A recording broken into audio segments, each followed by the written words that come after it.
Olá, boa noite. A gasolina, o diesel e o gás de cozinha vão ficar mais caros a partir de amanhã. A Petrobras anunciou hoje o aumento dos 3 produtos. O reajuste é nas refinarias, o local que fornece o combustível para as distribuidoras. Você vai acompanhar, eu vou explicar já esses números que estão aparecendo aqui. Porque as distribuidoras compram e repassam para os postos, para as revendedoras de gás. E no meio desse percurso tem os impostos, a margem de lucro dos comerciantes. Ou seja, todos nós, consumidores, vamos sentir esse reajuste. E eu vou explicar agora esses números porque o aumento da gasolina é de 18,8%. O preço do litro da gasolina na refinaria passa de R$ 3,25 para R$ 3,86. O aumento do diesel é de 24,9%. O litro vai passar de R$ 3,61 para R$ 4,51. Gasolina e diesel estavam há quase 2 meses sem sofrer aumento. Também tem o reajuste no gás de cozinha. O quilo do GLP vai aumentar 16,1%. Com isso, as distribuidoras vão comprar o botijão por R$ 58,21. Antes, era em média R$ 50. Desde outubro do ano passado, o gás de cozinha não aumentava de preço. E a gente vai continuar nesse assunto. A Natália Dielu está num posto de gasolina no Recife, porque, Natália, o reajuste vale a partir de amanhã, dos 3 combustíveis. Mas como estão os postos hoje? Boa noite para você. Boa noite, Márcio. Boa noite a todos. A gente fala ao vivo aqui do bairro de Afogados, esse posto de combustível que fica na rua São Miguel. E como você vê, ele está bem movimentado, né? A gente sabe que muitas pessoas correram para os postos para tentar pegar, né, o combustível com o preço anterior, sem o reajuste, mas esse posto aqui, apesar de todo esse movimento, ele já reajustou o preço. A gasolina, por exemplo, aqui está por R$ 6,98. A informação que a gente pegou aqui com o gerente é que na semana passada estava por R$ 6,09 aqui nesse posto de combustível. À tarde, nossa equipe de reportagem circulou por alguns postos no Recife. Vamos ver agora os preços que encontramos. O movimento nos postos de combustível estava tranquilo. Neste posto, na Avenida Norte, no bairro de Santo Amaro, o litro da gasolina comum para pagamento à vista era de R$ 6,59 e do diesel R$ 5,65. Neste outro posto, também na Avenida Norte, no bairro da Encruzilhada, o litro da gasolina está custando R$ 6,68 e do diesel R$ 5,79. Neste posto da Avenida Beberibe, para pagamento em dinheiro ou no débito, o litro da gasolina fica a R$ 6,67. Se o cliente preferir pagar no cartão de crédito, o valor vai para R$ 6,77, 10 centavos a mais. Na Avenida João de Barros, no bairro do Espinheiro, encontramos o litro da gasolina por R$ 6,69 e o diesel por R$ 5,49.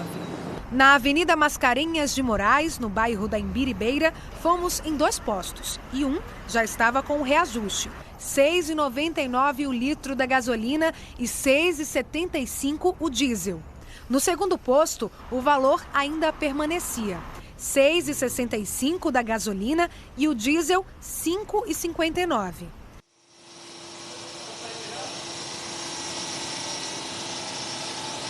A gente volta a falar aqui de um posto de combustível no bairro de Afogados.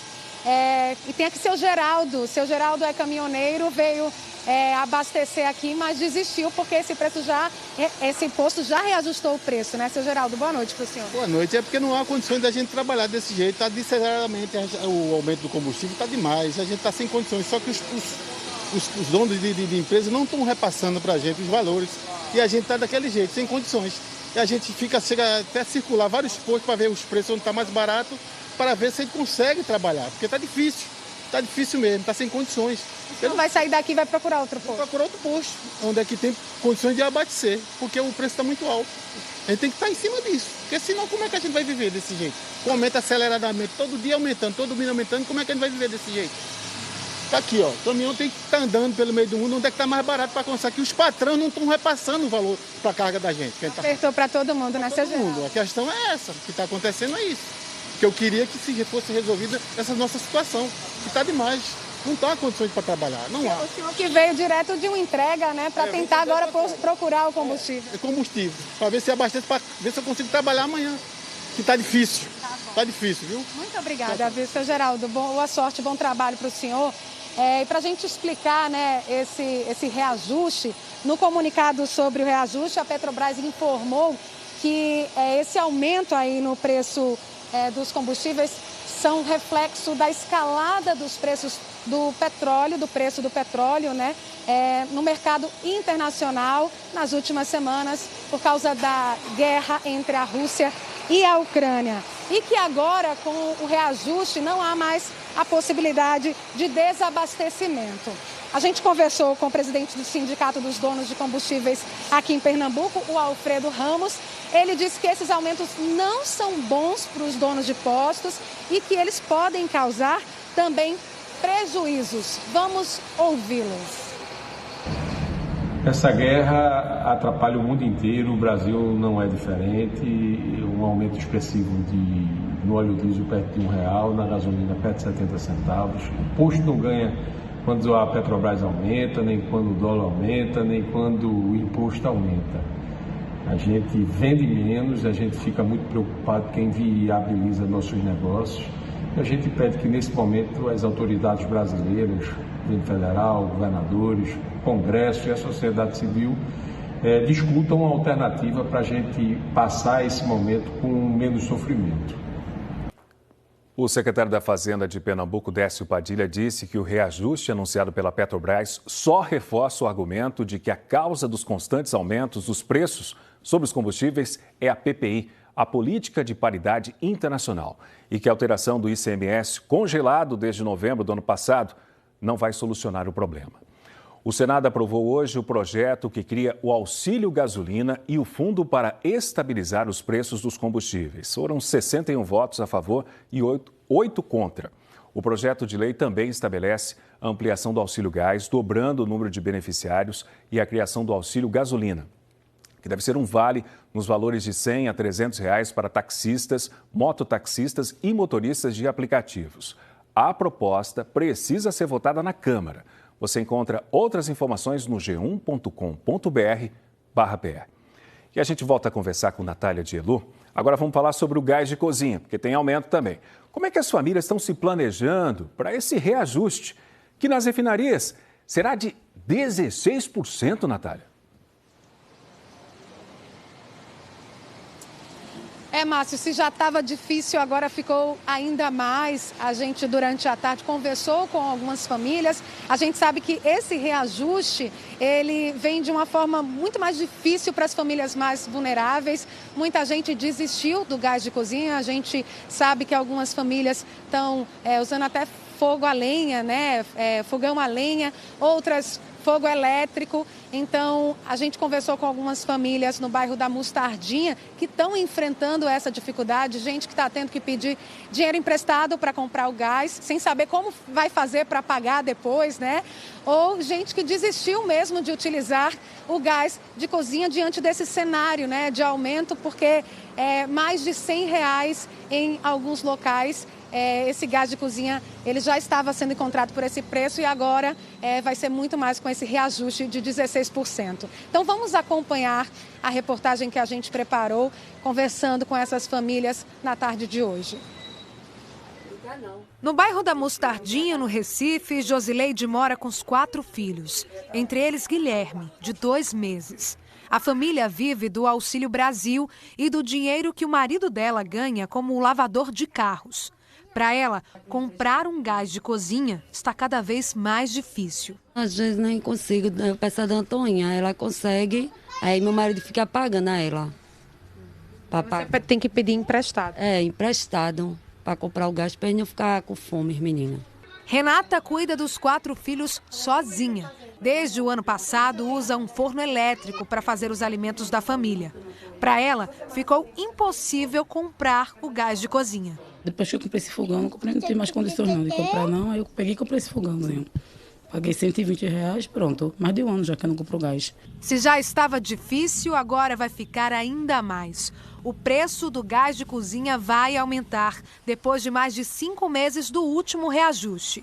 O aumento será de 16,1% para as distribuidoras e vai passar de R$ 50,18 para R$ 58,21 pelo botijão de 13 quilos. Mas esse é o preço repassado para as distribuidoras.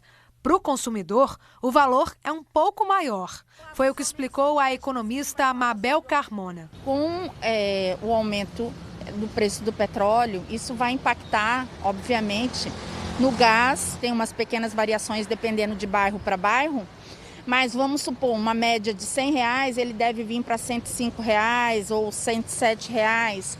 E isso é muito decorrente do processo que nós estamos atravessando, né, da guerra da Rússia com a Ucrânia, uma vez que a Rússia é um dos maiores produtores mundiais de petróleo e gás. Neste posto de combustível, que também vende gás de cozinha, o botijão de 13 quilos ainda está sendo vendido por R$ 95.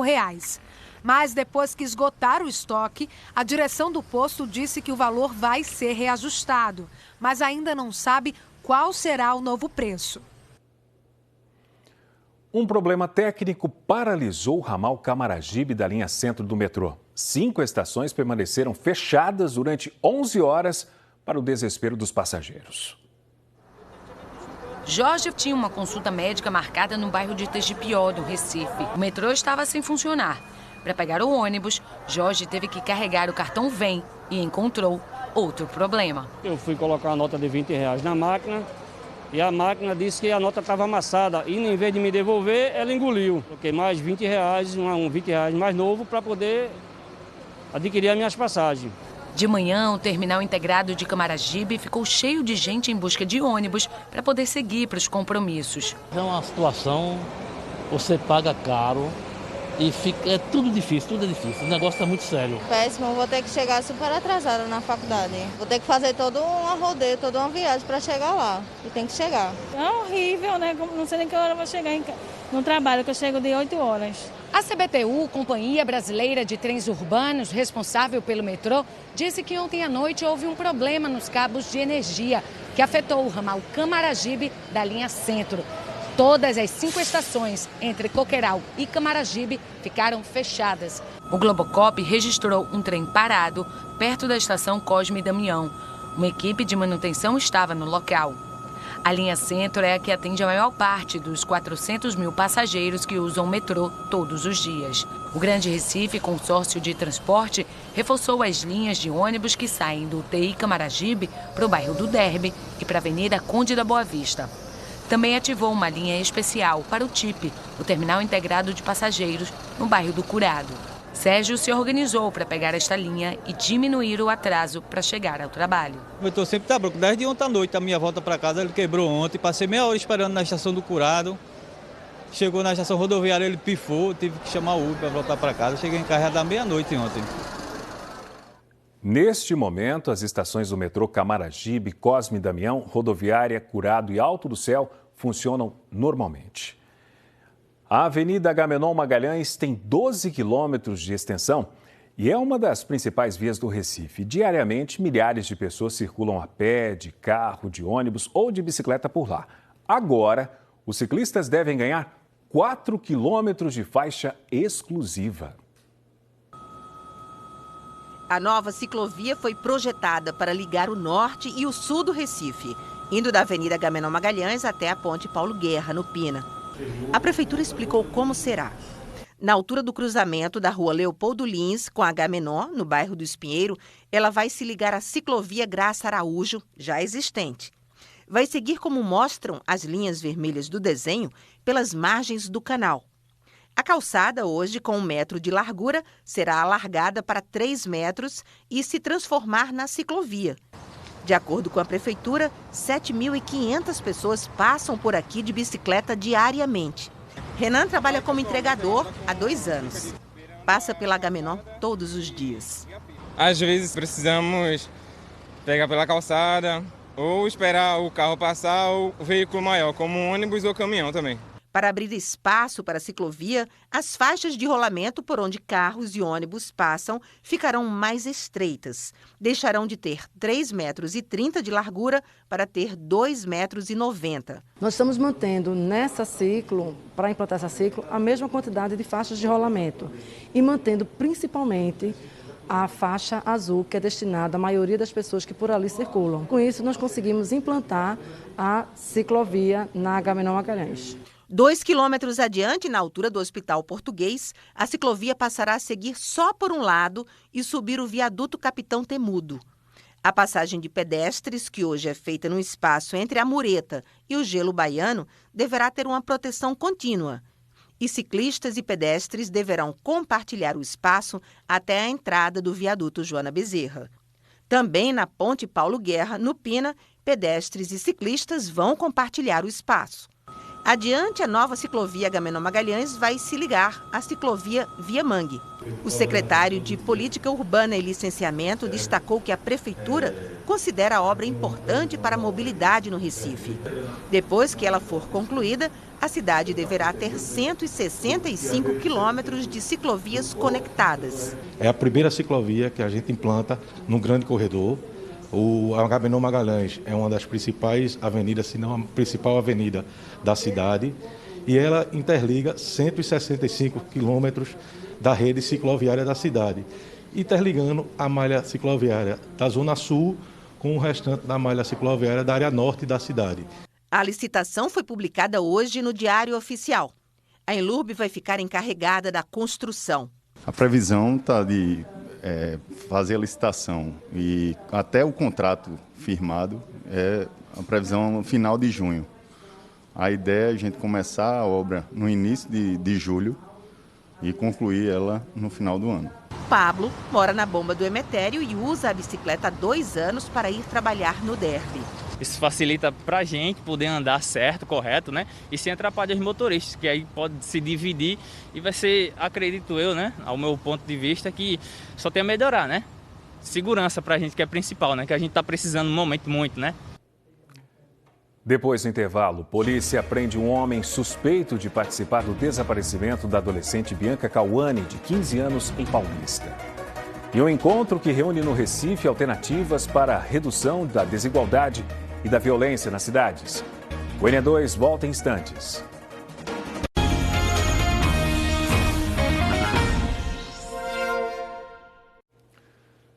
A polícia tem 30 dias para divulgar o resultado do exame de DNA que vai dizer se o corpo encontrado ontem em Paulista é ou não da adolescente que foi levada de casa.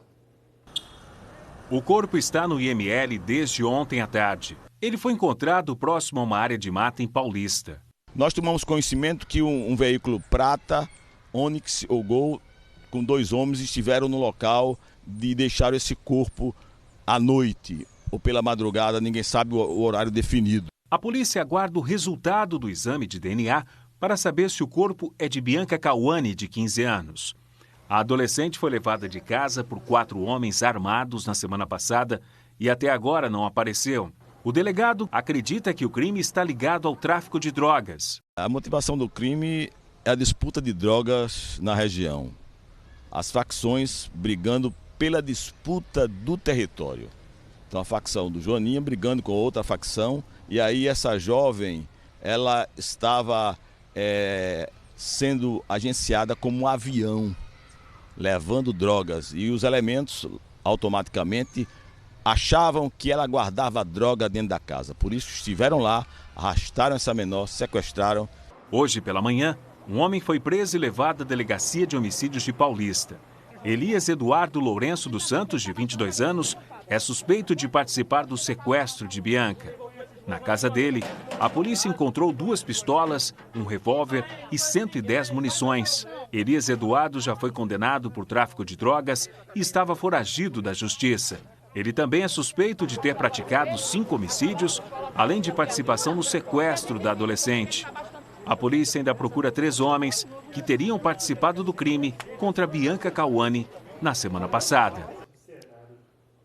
O Instituto de Medicina Legal do Recife informou que o corpo só vai ser liberado depois que for identificado. O caso de Bianca Cauani era investigado pelo delegado Ademar Cândido. Agora está sob a responsabilidade de Diego Jardim, delegado de homicídios de Paulista. Propostas para reduzir a pobreza, a desigualdade e a violência nas cidades estão sendo discutidas no encontro que reúne especialistas do Brasil, do México e da Colômbia. Mônica Silveira acompanha e traz os detalhes para a gente. Boa noite, Mônica. Oi, Márcio, boa noite para você, para todas, para todos. Uma conversa super rica aqui no auditório do Cais do Sertão. É uma conversa que está rolando agora, inclusive você daqui da frente um pouquinho, quem está falando ali é o prefeito do Recife, João Campos, agora, mas essas pessoas que estão participando dessa mesa redonda têm enormes contribuições para falar sobre menos violência, mais qualidade de vida nas cidades. São pessoas aí da Colômbia, do México e, logicamente, aqui do Brasil. Bom, quem promoveu essa história toda foi Murilo Cavalcante, que é autor do livro que também foi lançado aqui essa noite e secretário de Segurança Cidadã do Recife. Murilo, primeiro, parabéns pelo livro. Secretário, boa noite para você. Boa noite, Mônica. Boa noite a todos os telespectadores. Obrigado. É um livro muito provocativo, ousado. Mostra o livro para a gente. Pois é, um livro que mostra bons caminhos, boas práticas urbanas que possam melhorar a vida na cidade. E eu fui buscar aprender com o que está fazendo bem feito, Medellín, na Colômbia. E aí esse livro resume um pouco dos últimos 16 anos que eu fui à Colômbia aprender com eles muitas boas práticas urbanas. Isso, ele foi à Colômbia, a cidade de Medellín, e várias dessas pessoas também aprenderam com a experiência de Medellín, que já foi uma cidade muito violenta e agora é uma cidade extremamente inovadora. E surgiu daí também a ideia do Compás, porque algumas cidades, Medellín já tinha, algumas cidades também aplicaram essa ideia e reproduziram modelos de Compás. Aqui no Recife a gente já tem 4. Que diferença o Compás pode fazer para uma cidade? Que diferença a experiência de Medellín e essa conversa podem trazer para uma comunidade, para uma população? Olha, aprendemos com Medellín para quebrar essa lógica perversa de fazer coisa pobre para quem é pobre. O Compás é um equipamento de altíssima qualidade da arquitetura, da engenharia, mas muito mais do que isso. É um projeto de transformação através da cidadania, do fortalecimento comunitário, de ouvir a comunidade, de participar com a comunidade. E isso faz com que a população se sinta parte dele. O sentimento de pertencimento da população que é atendida pelo Compás é muito grande. Então, esse é o caminho, porque só polícia não resolve, Mônica. É um modelo falido de querer entrar nas comunidades tão somente com fuzil, metralhadora, como o Rio de Janeiro faz, e só faz causar mais dor. Então, o Compás é uma forma de chegar nas comunidades com esporte, com lazer, com cultura, com educação, com uma série de serviços públicos que faz com que as pessoas fortaleçam a cidadania. Secretário, obrigada. Parabéns pelo lançamento do livro, pela sua pesquisa, né? Porque isso não veio a troco de nada. E também parabéns por trazer aqui para o Recife, aqui para o auditório do Cais do Sertão, uma conversa tão rica, com tantas pessoas que conhecem bem do assunto. Afinal de contas, eu acho que você, eu, quem está em casa, todos nós, o que a gente mais quer é uma vida de qualidade, uma vida mais serena, mais tranquila, em que os filhos da gente, os amigos da gente, os pais da gente... É uma tarefa de todos, Mônica. É de todo, que a gente possa viver com mais serenidade, com mais saúde, com mais segurança. Hein, Márcio? São decisões importantes de hoje que garantem o futuro. Seguindo com outras notícias por aqui, tomou posse hoje a nova mesa diretora do Tribunal Regional Eleitoral, que é composta por desembargadores do Tribunal de Justiça. O desembargador André Guimarães vai comandar o TRE durante as eleições em 2022. Desde outubro do ano passado, ele ocupou o cargo interinamente até ser eleito por unanimidade em fevereiro. O desembargador Adalberto de Oliveira Melo é agora o vice-presidente e corregedor do Tribunal Regional Eleitoral. A orquestra Criança Cidadã participou da cerimônia. O novo presidente destacou as prioridades pelos próximos meses. Cumprindo e fazendo cumprir a Constituição e as leis da República. Os 2 aviões da Força Aérea Brasileira, com 68 pessoas que conseguiram fugir da guerra na Ucrânia, pousaram hoje no Recife. Depois de serem abastecidas com combustível, as aeronaves seguiram para Brasília. Às 6h42 da manhã, o cargueiro KC-390 da Força Aérea Brasileira pousou no Recife. Assim que o avião tocou a pista da base aérea, os passageiros comemoraram. Um alívio depois de uma longa viagem para fugir da guerra na Ucrânia. A sensação quando o nosso piloto falou bem-vindo a terras brasileiras foi algo que fez o coração de todo mundo pular um pouco de felicidade depois de tanta loucura, de tanto caos que a gente passou. Descer aqui no Recife, esse calor, é estar em casa de novo. Eu tô em choque, mas feliz em choque. E muito obrigada. A escala no Recife foi uma parada técnica para reabastecimento antes do avião seguir para Brasília, o destino final da viagem. O grupo foi recebido com música e um café da manhã.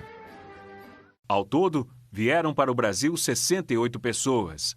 42 brasileiros repatriados, 20 ucranianos que têm parentes brasileiros e ainda 5 argentinos e um colombiano que pegaram carona. A maioria viajou no cargueiro, mas uma mulher grávida e 2 famílias com crianças de colo vieram num Legacy da Força Aérea Brasileira para ter mais conforto durante a viagem. As 2 aeronaves saíram de Varsóvia às 2h30 da tarde de ontem. Fizeram escalas em Lisboa, em Portugal, e no arquipélago de Cabo Verde, na costa africana, antes de chegar ao Brasil. Os 2 aviões decolaram em direção a Brasília pouco depois das 9 da manhã. Os passageiros desembarcaram na base aérea de Brasília no fim da manhã. Você vai ver os detalhes da chegada no Jornal Nacional. E antes da gente encerrar, vamos conferir como é que está o trânsito no Recife. Na noite desta quinta-feira, começando com imagens para você da Avenida Agamenon Magalhães, no Parque Amorim.